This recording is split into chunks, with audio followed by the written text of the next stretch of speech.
Yo, what up guys, Decided here with a brand new video, and this time I want to talk about the new Ice Golem Dungeon Hard Mode 10 that just launched. I tried it for the first time today, making my way all the way from stage 1 all the way to stage 10 successfully. So I wanted to share with you the team that I used to finally beat all this and finally confirm stage 10 of Ice Golem successfully 100%. That's very, very important. After several fails and several run times that are kind of long, I decided to share this one with you that can do it in a reasonable amount of time if we set it on auto and just go offline. This Ice Golem is part of the ongoing summoning fragment fusion for Supreme Elhain, and that's the Ice Golem tournament right there that just launched, and a lot of players who are going for this fusion will be going for it and getting it. But take note, you should be farming the Ice Golem at level 10 or at level 20 of normal to get the maximum and best points that you can for the ongoing Ice Golem tournament. That's if you just want to get tournament points, go ahead. But if you're looking for some high end game gear, then you might want to head over to Ice Golem 24, 25, or even the hard mode 10 if you can do it. So that's the disclaimer I always put in this type of video, that this content, hard mode 10 of these dungeons, is not for newer players of Raid Shadow Legends. It's not even for end game players. It's for end game players, those who have gotten their Lydia, beating Doom Tower hard, secret rooms, gotten to Hydra, Brutal, or almost Nightmare, you know, those type of players, or even can do even Arena, Platinum.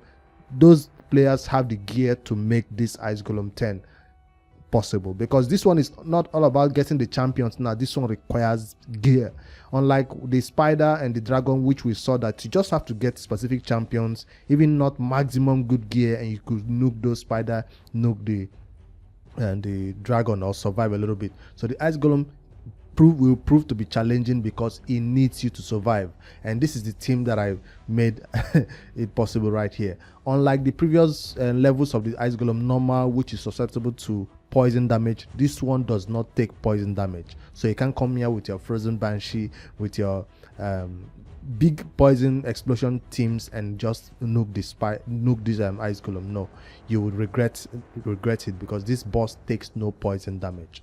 But you can bring the poison if you want that for the waves. I'll show you some teams where people are using poison and poison explosion to get through the waves faster, so you can get to the boss and just do whatever, slowly kill the boss. But if you just want to get through the waves, poison explosion teams or a seer is still the best way to go about it.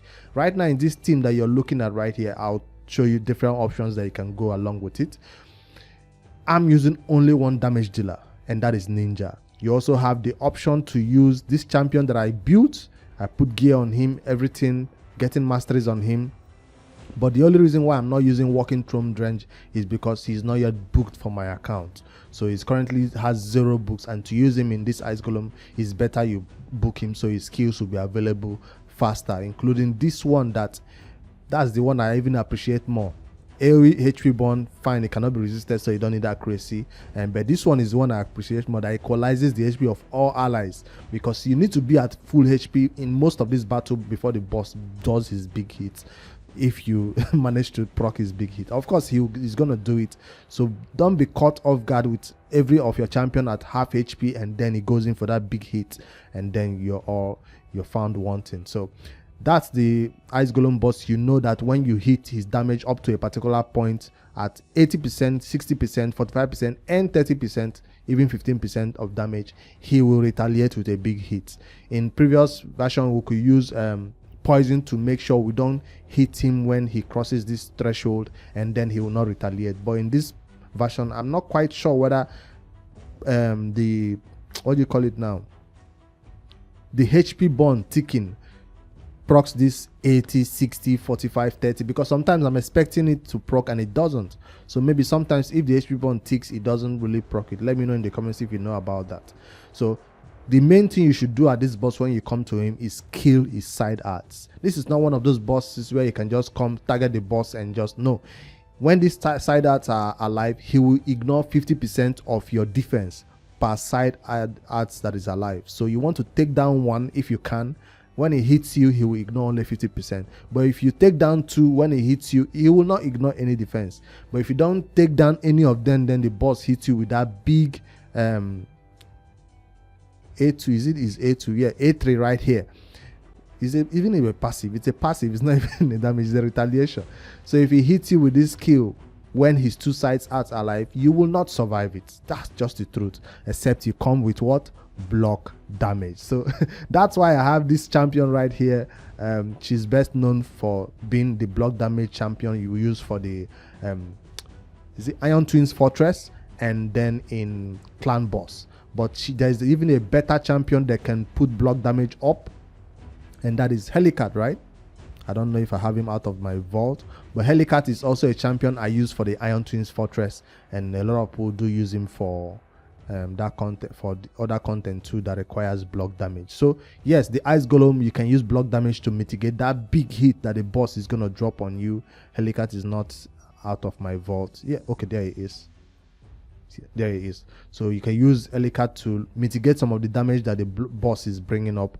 Block damage for 2 turns, better than Demeter's block damage that is for 1 turn. I brought in Demeter instead of Helicat because when all these continuous heal are dropping, Demeter is able to increase the duration of those continuous heal, and my allies are in full HP most of the time. The only person dropping continuous heal on AoE is Demeter and Duchess. Now I mentioned Duchess. A lot of people will be thinking, if you don't have Duchess, you can't do this. In place of Duchess, you can use this new champion that is a revive champion, Python. That's the name. Python can also do revive and cleanse. Cleanse is not that much needed, but the revive is needed. So Python, anybody that can bring AoE ally revive, will be used in that place of Duchess. I brought in Duchess because she has a passive that has the chance or can mitigate a little bit of the damage that the boss is bringing on you. Like I say, if you don't have Lydia in your team, forget about this battle, because Lydia has this passive that can block the revive of the side arts. When you kill them first time, the boss tries to revive them and Lydia says nope, not this time around. So she's able to stop them from being revived at least once in the battle, and then the next time maybe the boss can revive them. So Lydia is very important. People are saying Phoenix and these other champions that can block revive and let the side arts not revive again at all. They don't have HP bond, so it's gonna be hard to find a champion that can block the revive of the side arts. So if you don't have a Lydia, you can successfully do this run. Everybody that will be doing this run will have a Lydia just to deal with that revive of the side arts that the boss will eventually do. So that's the explanation right there. A revive champion, block revive, increase duration of my buffs, or block damage altogether. Then of course ally protection. You need a sacrificial lamb in here. In place of Krisk, if you don't have a Krisk, I'll recommend you use Osoga the War Caller, because she has that ally protection also, and she's able to have that passive that can suck the damage from the boss and give it to herself. I mean, from all her allies, she will take the damage instead. So she has that passive on herself, and I did try some runs on her with her. She was successful, but of course, like every ally protection champion, they will take the brunt of the damage and most likely die, but they can be revived, and that's a passive that helps her. Decreases damage all allies receive from critical hits by 30%. This champion will receive that damage instead. So this passive will help. If you don't have her, if you don't have Krisk, who else that has ally protection that you can bring in? I'm seeing some people bring in this old school HP bond champion that nobody uses anymore. I don't think Drexstar works here too, but that's kind of basic. Let me show you the one I'm talking about. He has ally protection and HP bond, so he might work in favor if you don't have Walking Tomb Drench or a Ninja. Where is it? This one, Tyrant Elixir. So he can work in that option of doing both ally protection and HP bond for your team. But if you don't have a Ninja, if you don't have Helicat, if you don't have Krisk, if you don't have Duchess, why are you coming to try so hard on this Ice Golem? I don't think it's gonna be worth your time. If you don't have all these champions, you're better fighting this thing on 20 and taking a rest. A lot of people who are looking for higher gear, the mythical gear that we are promised here, are people who are farming this, are trying to beat it at this higher level. So it's gonna be kind of a flex. And of course, the main reason why I'm even trying it or attempting it is because of what? Not retaliation. What I want from here the most is that reflex gear, right? Yes, reflex gear is the thing I want the most out of here, and of course some maybe good resistance gear. These are the 2 sets I farm Ice Golem for. So I only farm Ice Golem when there's a tournament like this that requires me to do so, and that's why we are doing it today. So I was glad that I was able to put this team together. In place of Ninja, like I say, you can bring in any other HP born champion that will die, but they will be revived and place their HP born again. Of course, Ninja can help you clear the wave a little bit faster. If you are able to get Walking Tomb Drench, of course, he will be able to even clear the wave much faster because he will place it and then activate it. So if you want to run the waves faster, double damage dealers, that's what some people are bringing in, but I don't recommend it. I've seen a run where I used what's his name now, Gnishak went through the waves in seconds, 30 seconds. Second wave, the same thing, 30 seconds, and before 1 minute 50 seconds we were already at the boss. So we can use 2 minutes at the boss and make it a less than 5 minutes run, but that's very risky because you don't have that much protection. All right, I've talked about this team right now, explained what other champions you can use in place of this ones if you don't have this exact team. I'll also recommend you head over to the Hades Artifact Optimizer, launch the app and run a test to see which teams will be recommended for you based on the champions you have, and check out what is being recommended to me. So you might want to go with the recommendation that is shown to you here. Remember, this recommendation might not work for you because of your stats, because of your great hub, because of your faction guardian. Different reasons might make this recommendation right here fail. So it's not that when they see a recommendation that you must get this exact, except you see the exact stats and build that exact stats, maybe it will work for you. But if you don't meet the required speed, I didn't want to change any of my champions. You saw these champions I'm using here. I did not build any of them specifically for this Ice Golem.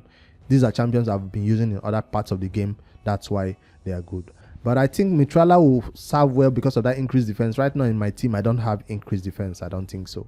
So I can't wait to book this champion, Walking Tomb Drench. He will be the MVP of this faction. I'll even see a 2-man team with him and one other tanky champion doing it 2-man team. And yeah, of course, you have to be in Regen set.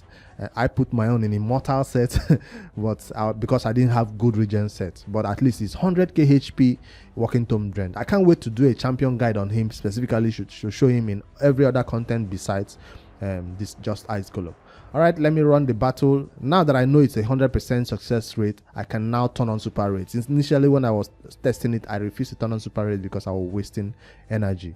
Do I even have enough for super rates? Yes, I do. This is a full auto run. Wave 1 and wave 2 will be a little bit slow, so I might fast forward all the way to the boss, because that's the content you want to see here, right? You want to see the boss battle. If you can't get through the wave 1 and wave 2, what are you doing in Ice Golem Hard? You know, right? It's gonna be a slow run for the first and second wave, so we might skip it. There's a little thing I set on Lydia. Her decreased defense and her weaken, she keeps using it as an AoE skill, right? And that kind of hits the boss. So if that's doing too much damage to the boss and kind of making him reach this threshold faster, you might want to turn off Lydia's decreased defense and weaken AoE. You will be losing out on that strengthening that she places, but you do already have increased speed from your Krisk. So the only thing that I'll be losing out on is that strengthening that she places when I turn off that skill, because that's something I noticed that her decreased defense and weaken on the boss battle was doing too much damage. Why? Because I have her in a what is called this skill, this set now, relentless set, that makes her do numerous turns, and sometimes she kind of procs the boss's threshold before we can take down the first side ad. So that's something to consider. If you see any champion that is doing too much damage, you might want to turn off their big skills, AoE skills on the boss battle, and let them use only their A1 so they can target the side arts only. And when the side arts are dead, Ninja can now begin to go to town, and you'll not be afraid of the big nuke that is coming, because I promise you, if you don't take down the side arts, I hope I survive it though, because with Krisk and block damage and shield and strengthen, I might survive that big nuke when the boss hits me if the two side arts are alive. It takes a lot of gear and high stats to be able to survive that big hit if the two side arts are alive, I'm telling you. But if you're half HP, especially your Duchess or your revived champion goes down due to that big nuke, the battle is lost for you. I think one time what saved me when I was looking at the battle was my Duchess is in this set that makes her go unkillable sometimes. I forgot the name of the set, but she's in that set, and that's what saved me in one of these battles when the boss hit. Also, her Duchess went to 1 HP and she procced that unkillable on herself. So I was kind of lucky that time. Else, if she goes down, the battle is lost. Because I like Duchess because she saves a revive until it is needed, not some other champions that just use their revive even when nobody is dead. Now, for this part of the battle, this champion right here might place unkillable on himself, and that might make the run a little bit longer than it's supposed to be. So provoke on him will mean that he can't place the unkillable. But if I'm watching it happen, I like to target him so he goes down first before he can make this run a little bit slower than it's required to be. But hey, whether you click on him or not, the unkillable will eventually fall off and then you nuke them down. Ninja placing that freeze on them makes sure they don't hit us or take our health down in any way. But it also limits the amount of damage we do to the enemy team. Alright, let's head over to the boss battle and see how that will go. Fingers crossed, hopefully it's not a failed run. And because I intend to run this all night, I've run it about 3 to 4 times. It was successful. I know that's not like a way to check at 100%. Maybe it's a 95%. I don't know. Something might go wrong once due to the wrong skills being used in battle, and then the boss hits us when block damage or HP was not in full stats on my account. So that might happen. Something can go wrong in Ice Golem. That's why you're not encouraged to bring in too much damage, just like you do on level normal 1 to 25. You don't bring too much damage. You just use only HP burn on this boss. Don't come in here with a bunch of champions who will do a lot of damage to the boss. So what I have is 4 tanky, revive, health, healing champions and 1 damage dealer. There's something that happens in this boss that I do not like that happens. These champions, they are kind of hitting the side arts on the right now. Sometimes they just switch over to the one on the left. I'm not like, what are you doing? I want them to kill one first, focus and target him. You know, they're targeting that one. So if they target that one, they'll kill him faster. But if they kind of switch their focus to the next one, you see, it just happened now. They'll begin to target the second one. I'm like, what kind of coding is that? Let's kill the first one before we focus on the second one. Ninja almost went down, no problem. If you can tune this to let the block damage from Demeter or from Helicat happen when the boss is about to take his turn, it will be even better. I think Helicat will be a better champion than Demeter because of this block damage. Ninja is about to take 2 turns, but he still has ally protection. That was not a big hit. I'm hoping we take down that first side art before the big hit to come.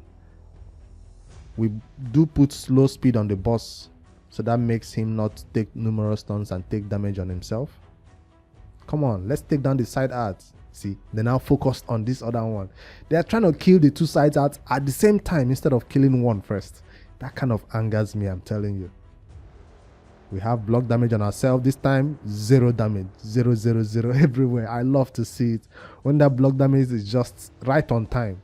But like I said, Helicat block damage is for 2 turns. So you're better using Helicat for that purpose. So I don't see a lot of people using Helicat though. But I just know that block damage will be a better way of dealing with this. The smaller damage, not just the big nukes now. Even this smaller damage is what gets you so low that when the big nukes come, you are not able to withstand it. So far, the boss has not done his big hit, but he has gone below 80% HP already. So maybe if the HP burn ticks, he will not proc his big hit. That's something I just noticed right now. Because he's going closer to 60% HP right now, and he has still not done the big hits that we are afraid of. Because we are not hitting him directly. But this time though, Lydia has a decreased defense and weaken. I did not turn it off. Because now I was confident that ally protection and block damage can keep my entire team alive.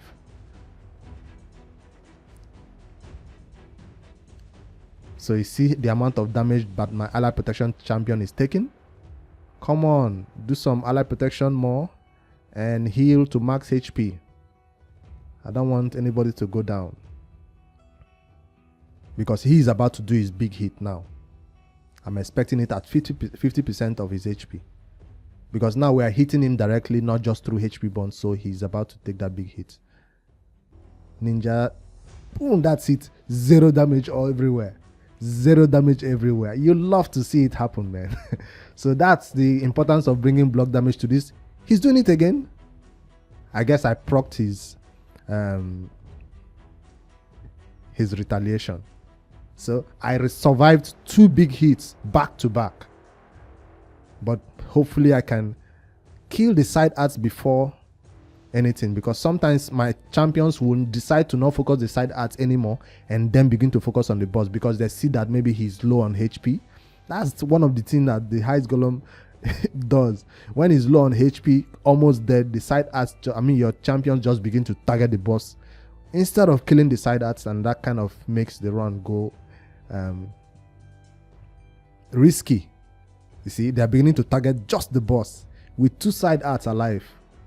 But I guess we've already procced the 15% damage threshold. No, we have not. That's it. We survived it. We survived it. That's what I wanted to see. Can your team survive when the 2 side arts are alive? We survived it because we had full HP. We have ally protection. We have a bunch of, not even block damage this time, but we still survived it. So that's the 15% threshold that I was scared of. And yeah. There's nothing he can do now that we are afraid of. He has done all his worst, and now we can begin to slowly take him down and survive the rest of the battle. So that's this team that can 100% successfully take down this boss without fear of that big nukes, the biggest nukes that comes in when 2 side arts are alive. He ignores 100% of your defense if these 2 side arts are alive, and I was able to survive it. So you can copy this exact team or head over to the Hellhaids artifact extractor, and so that you can see a suggestion that will be based on the champions you have. Let me use RSL Helper to show you some of the stats of these champions that I'm using right here. Remember, I did not need to regear them for this champion. These are how they are, and they are being used in general content in Raid right now. Let me drag RSL Helper over here. And the stats for my Duchess built for the arena as usual. That's where everybody built Duchess for, and her masteries are right there. And speed of 240, not even fast enough for the boss, but it's okay. High resistance for arena and stuff, and yeah, 773k HP right there. That's Duchess, and that's the set I was talking about that helps her stay alive sometimes if she's not able to survive the big hits. That set can help me survive sometimes. And my relentless sets, Lydia, an old build that I need to revise. 277 speed right there, 53k HP, and a little bit of defense, resistance, and accuracy. The next champion that was used in this battle is Krisk. Let's talk about the tanks before we talk about the damage dealer. And that's 61k HP. This Krisk also needs to be revived. I just built him only for Hydra because I wanted him for that content. I don't even use this Krisk in the arena, but I need to, because I think his HP and defense should go a little bit higher before I use him in that content. But I kind of focused in on resistance and accuracy for Hydra. See, that's why I built him with resistance and accuracy just for Hydra, and of course with this blessing of Brimstone. Brimstone does a lot of damage on the boss too, but you have to be careful so it doesn't proc the boss's retaliation hit. And Demeter right here, I'm not using this champion for clan boss, so I have a Demeter guide on my channel. Check it out. And she was built in that video, 295 speed to build for Iron Twins Fortress, and she's still in my Iron Twins Fortress stream along with Helicat. And block damage helps me stay alive in that dungeon that I no longer farm. Of course, if you bring some champions who have high level of blessing, you will take less damage from this boss. So take note of that. Not 1 star, 2 star. Bring 3 star, 4 star champions right here. You take less damage. You also do more damage, I think. And finally, Ninja. For those who do not have Ninja, remember he can be replaced with any HP bond champion, especially Walking Tomb Drench. Yeah. Or even Mordecai. Good luck keeping Mordecai alive though. But my Ninja doesn't even have high survival stats. 40k HP, 2k defense. But his attack and crit rate and crit damage is what I focused on. This Ninja was built for Doom Tower content, kind of. So that's what I built him for, and yeah, he's still serving me in that content. So those are my champions that was able to take down Ice Golem, the newest level of hard 10, and yeah, and those are their stats. Hopefully you can build a similar team and get it done. Remember, this for end game players. I'm saying it is not a beginner content. And remember, if you're just trying to get the required points to complete this fusion, just do 20. Save your energy, do 20. You get it done faster at 20, because even if I do it at Ice Golem 20, I can even do it at 30 minutes or 2 minutes or even 1 minute run. Do 30 seconds clears from the first wave and the second wave with a poison explosion and get to the boss, and even a Xavier can nuke the boss when you lace a lot of poison. So that's why 20 is better for content like this. I'm only doing 25 and this new content because my account requires me to farm that content for newer gear, newer reflex gear, newer resistance gear, not farm Ice Golem and sell 100% of the gear at 20. No, I at least want to keep 2% or 3% of the gear I farm tonight. All right, let me know which teams you're using to beat this Ice Golem at 10. Were you successful? What is your best run time? Remember, I'm not a speed farmer. Ice Golem is not a content I have ever speed farmed. Of course, for Dragon I might do it, for Spider I might do it, but check out my normal Ice Golem team. Even at 25 and 24, I was doing a 2 minutes, close to 3 minutes run. So I wasn't building a 1 minute team, and I'm not about to start building a 1 minute team for hard content. I'm fine with that 5 minutes run, with that 6 minute run, with that 7 minutes run, because I let it run all night till the morning. All right, I'm looking forward to your comments below, so see if I can improve on this team. I'm always opening my ears to your suggestions in the comments. Like this video if it helps you out to build your team, or if you found it interesting or entertaining at least. Remember, I do Raid Shadow Legends content on a daily basis. Don't forget to subscribe to my YouTube channel for more content like this. See you guys in the next one.